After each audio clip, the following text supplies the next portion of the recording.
JPS Online, kwa pamoja tukupashe.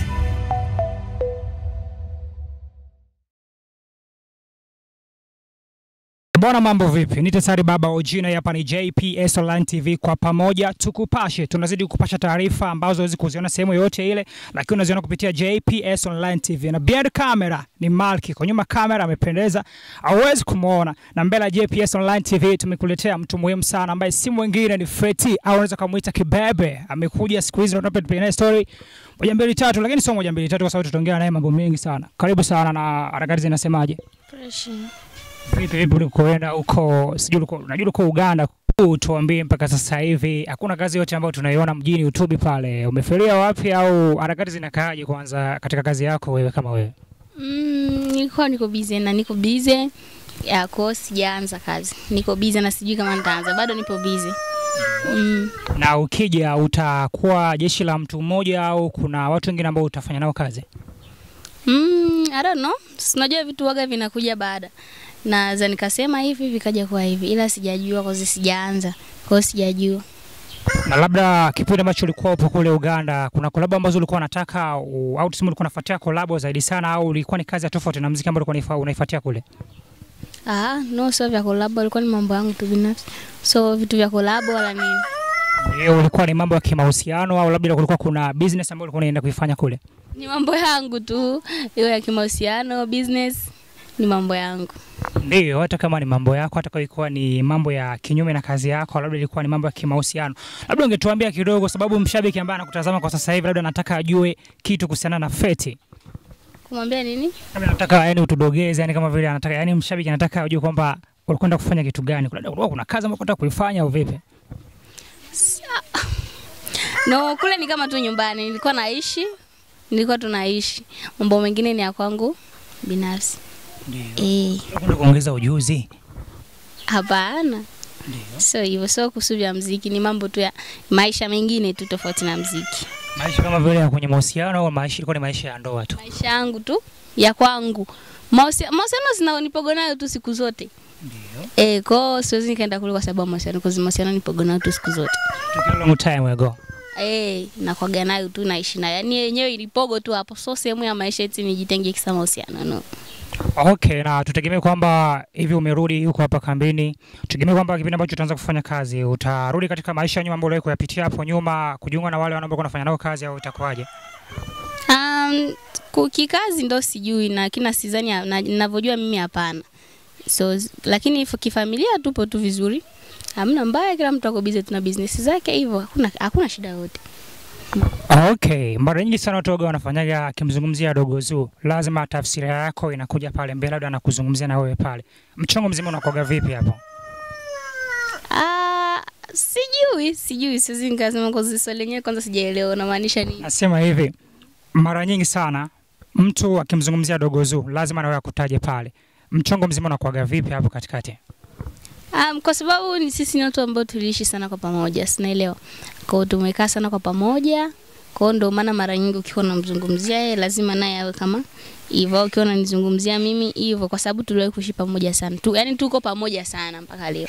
Mpaka sasa, kwa sababu kwamba mliwahi kuishi pamoja. Kwa hiyo ukiangalia maisha ambayo mlikuwa mnaishi hapo nyuma ile, yani mko na ubesti sana. Lakini ukiangalia kwa sasa hivi mko pamoja lakini hamna ukaribu sana kivile. Hebu ungetuambia. Si kwa kazi zishakuwa tofauti. Kwa muda mwingi kila mtu ashakuwa busy na business zake. Kwa kitu kinachotufanya tuwe pamoja mara nyingi labda story tu na kujuliana, ila kazi ni tofauti. Kwa mara nyingi mtu anakuwa yuko busy na kazi. Kwa kila mtu yuko busy na kazi zake zaidi sana. Kwa zamani tulikuwa tunatumika kazi moja, vitu vingi yote ilikuwa ni kitu kimoja. Ila kwa sasa hivi vyote kumebaki kitu kimoja ambao ni urafiki kama ndugu na story tu za kawaida basi. Story za kawaida, lakini kusema kwamba ukimwona Dogo Zuu unamuona Feti inakuwa ipo kabisa. Au mtu akizungumzia anakuwa amekukata kwenye muda au vipi? Kawaida tu, mimi naona kawaida tu. Nikate wala niletee kitu chochote kwa sababu ni kitu na mimi nakiona mtu ni cha kawaida. Wewe utakachozungumza sijui kiniona ukimwona ni wewe sasa na kwa uchungu. Sawa, poa. Hebu tuzame kwanza kwa mtu ambaye alikuwa CEO wako pale Grand Music. Ni kwamba ukikutana naye kuna hali fulani labda utofauti ambao unajisikia au vipi? Hapana, hakuna hata kitu. Yaani vile nilivyokuwa nakutana naye toka mwanzo mpaka sasa hivi tu. Ni hivyo hivyo. Okay, poa. Hebu utakwenda kutuambia kwamba kipindi ambacho unapokuwa unafanya kazi zako na zinafanya vizuri, alafu watu wanasema kwamba Feti tunavyomuona anakuwa ni mtu ambaye anafanya kazi nzuri sana. Alafu Nyago anakuja kusema kwamba kama unamuona uliko amefikia ile hatua, mimi ndo ambaye nimefanya vile mpaka sasa hivi, utajisikiaje? Kawaida. So mimi naona kama kawaida kwa kila mtu anaongea kile anachojisikia yeye. Kwa na mimi naweza nikasema so yeye au ni yeye au naye anaweza kusema ni yeye. Sasa kwa mimi waga siwezi kujali sana na hivyo vitu. Kwa hiyo hata kama ukijituma katika kiasi fulani unaona kwamba yani hapa ni kwamba kwa kweli amenitoa yeye mpaka sasa hivi naonekana nimekuwa Feti kibebe, kila mtu ananitambua. Lakini kuna watu wangu ambao nimezipiga sana. Kila mtu yani kila jikajaribu kufanya hatua anasema Nyago. Yani kama kuna chapa Nyago fulani hivi ambao kila mtu anakuwa anasema Nyago mkafanya vile kabisa. Mimi ni kawaida tu, kwa sababu tuliwahi kuishi pamoja na ni kawaida. Kwa kama watasema hivyo ni wenyewe sasa. Unajua sio hivyo, kwa kila mtu anakuwa na akili yake. So mimi tu, kuna wengine ambao waliwahi kuishi pale wakaenda huko na wasijulikani walipoenda. Kwa kila mtu anazidi kujipambania, najipambania kivyangu na wenyewe wanajipambania. Kama watu watasema hivyo fresh tu. Ni mguu lakini sio yeye. Okay, poa. Na labda ni kitu gani ambacho unaweza kuwaambia mashabiki kipindi ambacho umetoka Uganda umekuja hapa kwetu nyumbani kambini Nyarugusu, nikimzungumza hivyo? Ni moto gani ambao utakuja nao mpaka sasa hivi, labda ni kitu ambacho wao hawakifahamu? Mimi sina moto wote, ile nimepoa, kwa sihitaji mambo mengi na sina mambo mengi.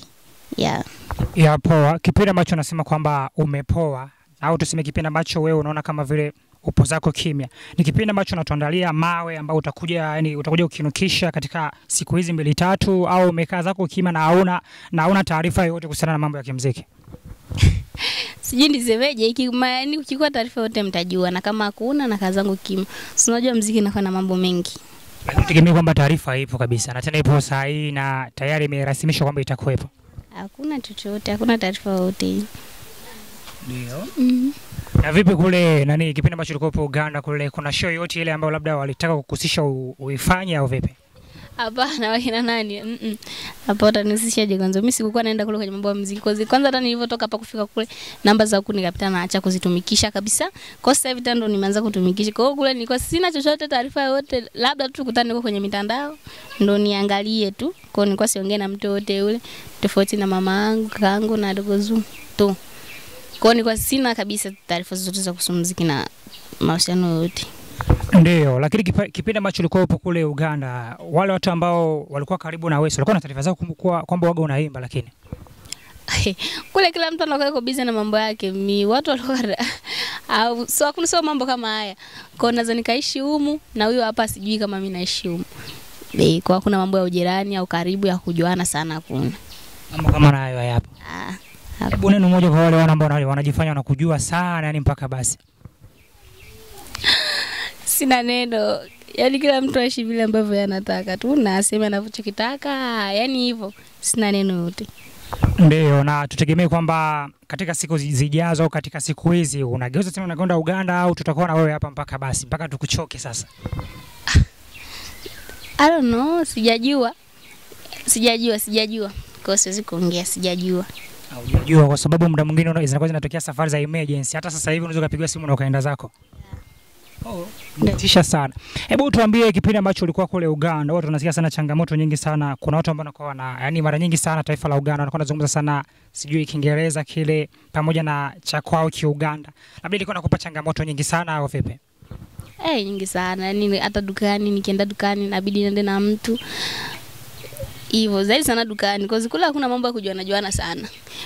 Yaani labda uende dukani hivyo, sehemu nataka ununue kitu ndo mtaongea, ila kuongea ovyo sio sana. Kwa changamoto kwa kwenye lugha kuelewana kwa shida sana. Kisa hivi afadhali. Sawa. Tuseme labda ilikuwa nakupa changamoto kipindi ambacho umewasili Uganda pale, na labda kipindi ambacho ulikuwa umeshazoea mazingira, ulikuwa unajaribu na kuongea lugha mara moja japo hata kwa kuwasalimu au vipi? Nilikuwa nishaanza kujua. Unajua kikaa sana unaanza kujua. Nilikuwa nishaanza kujua salamu tu. Zaidi sana Kiingereza ndo nilikuwa najitahidi kidogo, sio sana. Kidogo unasikia tu. Nasikia na naongea ile kidogo. Kwa hiyo mtu akikutia maneno hapo unakuwa unamsikilizia, lakini kumjibu unakuwa hauna ile tuseme nafasi ya kumjibu unakuwa sababu hujui. Kusikia nasikia na kujibu vile ambavyo naweza. Sasa kwenye kuongeaji kutunga sentence lazima uwe tu tofauti na utanielewa. Sasa tunaanza kuelewana. Yeye mwenyewe ashajua kama mimi sijui, lazima utanielewa. Kwa nitaongea kitu ambacho utakielewa hivyo. Ndio, na kipindi ambacho ulikuwa umeenda Uganda kutaarifu mashabiki zao, kwa sababu mara nyingi sana utasikia mwana akienda Kigoma hapo, utasikia hivi ndio nimefika Kigoma, hivyo unasikia anapiga tama selfie nini hivi, nimeingia Kigoma, akiingia KG pale hivi ndio nimeingia KG. Kwako imekaaje hiyo kipindi ambacho ulikuwa unaondoka? Nilienda zangu mpaka nikafika. Zaidi sana mimi zangu ni TikTok ndo waga na kamera nyingine, so mambo ya kale nikifanya kitu kidogo na post. No. Au labda unataka watu wasijue unakoelekea, unaelekea wapi? Ulitegemea watu wajue tu kwamba umeshafika tayari ndio wajue kwamba Feti amewasili mjini Uganda pale? Na hebu tuambie ulikuwa unakaa Uganda sehemu gani pale? Labda mtu ambaye labda yuko hapa kambi anaweza kawa anajua hiyo sehemu, labda si kwamba mkikutana tena huko inakuwa ni unyama kabisa. Ulikuwa unaishi Uganda sehemu gani? Labda mtu ambaye yuko hapa kambini mnaweza mkakutana naye huko ikawa ni unyama kabisa. Nilikuwa naishi Kampala. Sasa majina yao na Jana Nkumbi ndo nilikuwa naishi. Sasa ngapi pale? Sijui kuhusu mitaa. Sisi kama ilienda kufikia mwaka au kama ni miezi inakaribia hata miezi 9 hivi na hisi hivyo. Kwa sababu ndio miezi mingapi? 7. Miezi 7. Kwa sababu baada ya wewe kuachia ngoma na Emoda ile Niko Poa, ukao umepotea mazima. Yaani huko ulituachia nyimbo, yani imefanya vizuri, umechafua mtaa, yani nyumba ndio ilikuwa imeiti, ukao umeenda. Umetuachia upepo mkali sana, ukao umepotea ghafla. Imetokana nini hiyo? Kusubiri labda uangalie upepo wa ngoma utaendaje, au ulikuwa na uhakika kwamba nimeachia kitu tayari kitafanya vizuri? No, cha kwanza ile kazi mimi ilikuwa sawa ya kwangu, ni collab tu, kazi yenyewe ni Emoda. Kwa hiyo ndo anajua kuhusu upepo wake, ule ulikuwa sio wimbo wangu. So kuhusu kuenda kusipoenda ilikuwa ni kazi yake na ndo mwenye kazi yake. Kwa hiyo mimi tuseme ilikuwa ni nusu sana kwa sababu ni collab tu. Basi na mimi nishafanya, nishamaliza. Kwa hiyo nilikuwa na mipango yangu tu, nitaondoka kwa sababu nishamalizana naye. Lakini pia kabla hujaenda huko Uganda, uliwahi labda kufanya interview wakakuuliza labda hiyo connection ilipataje, au kipindi ambacho unakwenda kuingiza voice pale kwa producer yoyote yule, changamoto gani ambayo uliipata? Na tuseme labda kwa sababu kila kazi na changamoto yake, naweza nikasema hivyo kwa sababu hata mimi kipindi ambacho tuambie uliwahi kuulizwa hivyo au vipi? Arudilia swali. Nasema hivi, kipindi ambacho umeacha ngoma imefanya vizuri, Niko Poa, uko umeenda Uganda, ndio nikawa nauliza kwamba haukuwahi kufanya interview yoyote ile kuulizwa kwamba hiyo connection ya wewe na Emoda ulipataje? Na tuseme kipindi ambacho unakwenda kuingiza voice, unaenda pale kwa producer kuifanya hiyo kazi, changamoto yote labda ulikutana nayo? Mimi najua kwamba changamoto waga zikosagi, kwa maana kawaida. Hata mimi kipindi ambacho nakuja huko nimekutana na changamoto nyingi njiani. Hebu ungetuambia. Connection kwanza unajua kama ni mtu wangu, sio mtu wangu, ni rafiki yangu. Sisi ndio ambao kidogo tuna urafiki sana, ubesti sana. Kwa hiyo issue kama hiyo ilikuwa sio ngumu sana, sio connection ya nguvu sana kuipata. Aliniambia tu kibebe, sasa shida ilikuwa ni yeye kule uingizaji wa sauti nini. Tukaingia studio mara ya kwanza akasema sauti hazijakaza, tena nikaingia mara ya pili, nikizani tulirudia mara 2 mara 3 ile tunamtumia, anasema sauti bado hazijakaza sijui na nini. Kwa hiyo ndo changamoto ya kurudilia na ilichukua muda sana kwa zile ile wimbo ulikuwa ulichukua muda sana mpaka uje ufikie kupost hiyo, kwa sababu umbali na kurekodi zaidi sana ndo kulikuwa kuna usumbufu. Yeye mwenyewe Emoda anapendaga sana, ananiambia hicho, alikuwa ananiambia sijui mara sauti zinafanyaje, mara beat inafanyaje, mara nini. Kwa hiyo ndo ilikuwa changamoto hii. Okay, na kipindi ambacho unaandika ile verse kulikuwa kuna hisia fulani ambazo zilikuwa zinakujia, labda unajitabiria maisha inaweza kujikaja kunitokea hii labda nini? Ukisikia kitu kama unaicho vipi? Kawaida kwa ni vitu ambavyo vinaishi, na leo andika nani hiyo idea ni ya kwake. Anajua alichokuwa anakimaanisha yeye. Kwa hiyo mimi sijui labda anamaanisha, mimi sina kumuuliza. Kwa hiyo alikuwa anadisia kuhusu storia yake yeye, ndio mumfuatilie yeye ndio mjue. Labda kumuuliza labda Emoda au ushafanya jambo, kwa hiyo muuliza labda hivyo. Mimi najua. Ungetuambia sasa, wewe unasema unajua, ndio ungetuambia sasa. Yaani nataka tukanyagie msumari hapo. Mimi najua. Tuseme mimi najua. Alipokuwa anaongea ndo ameenda Marekani ameacha mke. Sasa hiyo story labda ni yake, mimi zangu sijui. Kwa hiyo ndo mwenye idea yake na amefanya kwa sababu ya watu wengi, kuna baadhi ya wanaume wapo hivyo. Okay, poa, safi sana. Ulikuwa umetupia kwamba ulikuwa hapo kimya sana na kuna ratiba yoyote ile wewe kuja na kuanza kufanya kazi. Labda ungeambia mashabiki zako labda ni attention gani ambao ungewaweka, kwa sababu labda wasihisi labda ndio umeachana na muziki mpaka sasa hivi. Ungewatia mkao wa kula, wakae tayari kupokea mambo yako au kazi yako yote ile. Wenyewe wasubirie tu chochote kitakachokuwepo, watajua, hata wasijali. Ndio. Okay, poa. Shukrani sana kwa kushiriki hapa kama hivyo. Na mimi ni Tesari Baba Ojira. Behind camera ni Marky. Kwa habari za uhakika, michezo na burudani, subscribe JPS Online TV. Kwa pamoja tukupashe.